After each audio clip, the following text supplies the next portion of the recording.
Social media इस दवाजी ज़िंदगी पर कितना असरअंदाज हो रहा है? इसके नेगेटिव असरात ज़ाहिर ज़्यादा हैं, लेकिन मैं हमेशा एक चीज़ ज़हन में रखता हूँ कि जिस पे असर पड़ता है, जी सर। अगर वो ठीक हो हम्म, तो फिर असर मुख्तलिफ अंदाज में पड़ना शुरू हो जाता है। जी सर। हमारे यहाँ हम अपने आप को ठीक करने के बजाय बाहर के ऊपर देखिए, मैं अंदर से ठीक होऊंगा, बाहर जितना भी खराब हो रहा है ना वो फिल्टर होके मुझ तक आएगा, मैं उसे खुद ही फिल्टर लगा लूंगा। जी सर। और अगर मैं बाहर हालात को इल्जाम देता रहूंगा, देखिए हालात बाहर वाले तो मेरे इख्तियार में नहीं है, बिल्कुल मेरे इख्तियार में तो मैं हूं ना। जी सर। तो मुझे अपने आप को ठीक करना है। अब देखिए, मैं अगर चाहता हूं कि मेरे बच्चे गलत मवाद ना देखें, जी सर। तो मुझे कोई इंतजाम करना है या मैंने बैठ कर सोशल मीडिया वालों को कहना है आप ये ना दिखाया करें, वो तो नहीं बाज आएंगे। मुझे अपने बच्चों को तैयार करना है, और उन बच्चों को तैयार करने के लिए मेरा तैयार होना जरूरी है। मैं पहले सीखूंगा कैसे बचा जा सकता है, फिर मैं अपने बच्चों को बचाऊंगा। और अगर मैं ये कहूंगा कि नहीं ये सारे बदल जाएं जो कि मैं चाहता हूं मेरे बच्चे खराब ना हो, तो सारे क्यों बदलेंगे? पूरे का पूरा निज़ाम अब आपके सामने खुल के आ गया है। खासतौर पर सोशल मीडिया में कोई चीज़ आप रोक ही नहीं पा रहे। जो जिसका दिल करता है वो माइक उठाता है, वो बोल देता है और वो हम तक आ जाता है। तो फिल्टर तो हमने लगाने, और कोई सेंसरशिप तो रही नहीं, खास तौर पर ऐसे कंटेंट के ऊपर, सोशल मीडिया और ये वाले के ऊपर खास तौर पर बजा फरमा रहे। और वैसे तो आप किसी सियासी शख्सियत के बारे में बोलें या किसी बड़ी फैसला साज शख्सियत के बारे में हम बोलें तो फौरन एक्शन हो जाता है, लेकिन इस कंटेंट के ऊपर सियासत और मजहब पे बिल्कुल सर, बिल्कुल ठीक है, बिल्कुल बिल्कुल।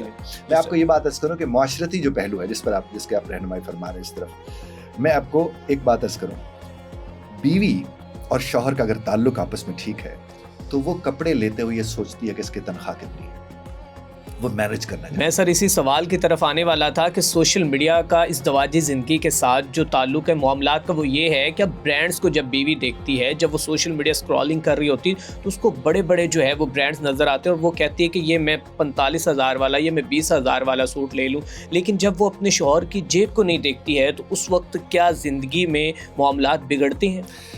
अगर ऐसा करे तो जरूर बिगड़ेंगे जी सर। लेकिन बीवी ऐसा नहीं करती नॉर्मली, मैं वही आपसे अर्ज करूं। देखिए, मुझे आप एक बात फरमाएं कि अगर किसी की पता है उसकी बीवी को 50,000 तनख्वाह है मेरे शौहर की, वो कहेगी मैं 45,000 वाला सूट मुझे ले, वो कभी भी नहीं कहेगी। आप उसे एम्पावर तो करें आप। और मैंने कई दफा देखा है कि जो मर्द अपनी बीवी के हाथ में पैसा रख देते हैं, जी जी, ऐसा मैनेज करती है, उन्हें कहा जाए ये पैसे आए, ये मैं आपको दे रहा हूँ, इसमें ग्रॉसरी वगैरह चीज़ें आपने करनी है, लेकिन उसमें ये ना हो कि 45,000 आमदनी हो, 30,000 बीवी को दे के 15,000 में वो गुलछर्रे उड़ाए। ये तो मुनासिब नहीं है ना। ठीक है, बीवी को पता हो इसने अगर 5,000 लिया है तो इसके आने जाने का किराया इतना है, ये सिगरेट पीता है तो इतना इसका है, ठीक है। मैंने तो ऐसे मर्द भी देखे वो सिगरेट के पैसे बीवी से लेके जाते हैं, बाहर जा रहे पैसे, उससे फिर बीवी के ऊपर जिम्मेदारी होती है कि मैंने इतने के अंदर बजट कैसे बनाना। फिर वो कमेटियां डालती हैं, वो छोटे छोटे काम करती हैं, वो फिर कहेगी मुझे 45,000 का सूट लेकर दो, और अगर वो कहेगी उसे कहे पैसे तुम्हारे पास हो तो ले ले, चाहे 2 लाख का ले ले, तो मैनेज करना है ना उसको। और अगर आप ये है कि मर्द कमा 50 लाख रहा हो महीने का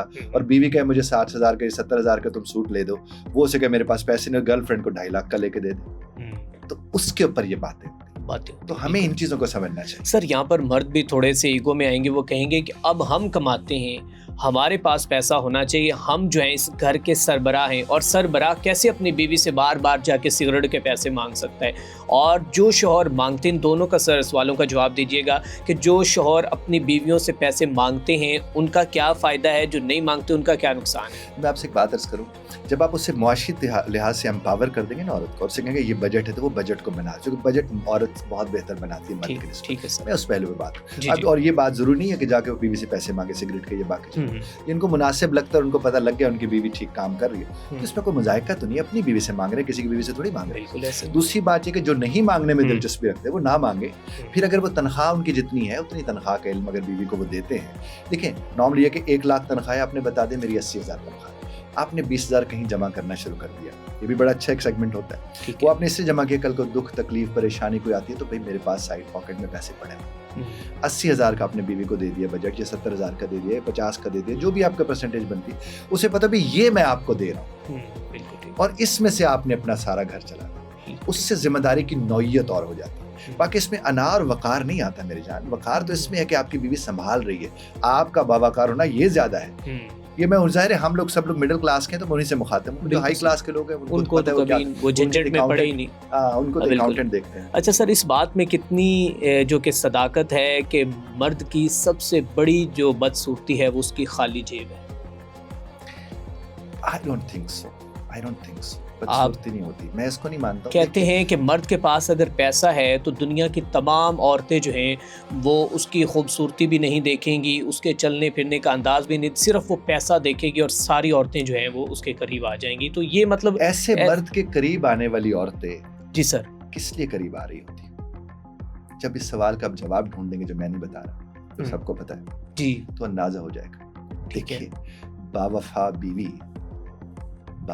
होती, उसको जेब से कुछ लेना देना नहीं होता, उसको इज्जत और एहतराम से लेना देना होता है। बड़ी बात है। तो जिस मर्द के पास इज्जत और एहतराम है औरत का, जी सर, उस मर्द की कब्र भी रोशन होती है और उसकी दुनिया भी रोशन होती है। बिल्कुल सही, ठीक। जिसके यहाँ इज्जत एहतराम औरत का नहीं है, तो उसके मुतालिक तो हम कोई राय भी नहीं कायम कर सकते। और मैं आपको और बात अर्ज करूं, पैसे वाला मर्द होता है तो वो अफोर्ड कर सकते हैं बाकी सारी खराबियां। जिसकी तनख्वाही इतनी है, जिससे घर ही नहीं चल रहा, वो क्या बाकी औरतें अफोर्ड कर सकते हैं? इसका मतलब ये है कि अगर आपके पैसे वाला मर्द है तो उससे वफा की उम्मीद इसलिए मत रखें क्योंकि उसके पास बेवफाई के इम्कानात ज्यादा है। जाहिर है, बिल्कुल ठीक है। जाहिर है।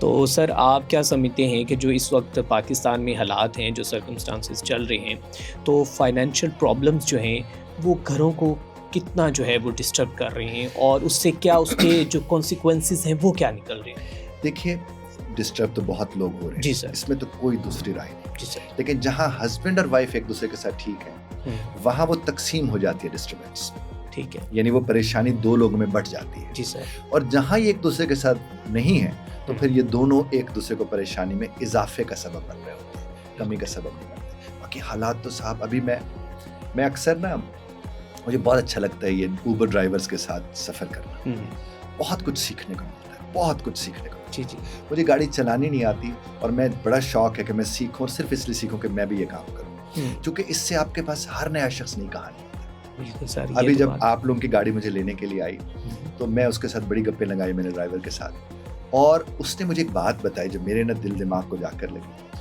मुझे कहने लगा कि जहां मैं खड़ा था, जहां मुझे कॉल आई आपके ऑफिस से, वहां 30 के करीब और गाड़ियां खड़ी थी और वो सब के सब रोजी के इंतजार में थी। और कहते जब मेरे हिस्से में रोजी आई तो मैंने अल्लाह का बड़ा शुक्र अदा किया कि मेरे अल्लाह ने मुझे इन 30 लोगों में से मुंतखब कर लिया है। बड़ी बात, कितनी बड़ी बात है सर। और मैं तो कितनी देर उसकी बात को सोचता रहा। कहते मुझे यहाँ कोई वो लोकेशन के मसले होते हैं ना, जी जी, बिल्कुल। मुझे कहने लगा मुझे 1-1.5 किलोमीटर ज्यादा सफर तय करना था। तो फिर कहते जब मैंने बैठ के हिसाब किया कि मैं अगर नहीं करता तो कैंसिलेशन की इतनी फीस है, उसकी इतनी है, इसकी इतनी है, और अगर मैं चला जाता हूँ तो इतनी होगा, तो मैंने कहा मैं चला जाता हूँ, मेरे बच्चों का कुछ तो बन जाएगा ना। क्योंकि आज मुझे आज जुमा का दिन है और मुझे ये पहली राइड मिली है, तो मैं सब सोच रहा था, मुझे पता है मुझे अपने बच्चों के लिए क्या कुछ लेके जाने। अब मैं पूरे मर्द की साइड की स्टोरी सुन रहा हूँ कि वो किस तरह मैनेज कर रहे हैं, और हो सकता है उसकी बीवी इस वक्त कूलर पक्खे पे सो रही हो, क्या हो सकता है, बिल्कुल सर ऐसे, लेकिन वो बैठा बाहर सोच रहा है, तो वो भी तो एक मर्द की साइड है ना। और वो किसके लिए सोच रहे हैं? अपने बच्चों के लिए। क्योंकि उसने मुझे मिसालें दी फीडर की, बच्चों की, सबकी।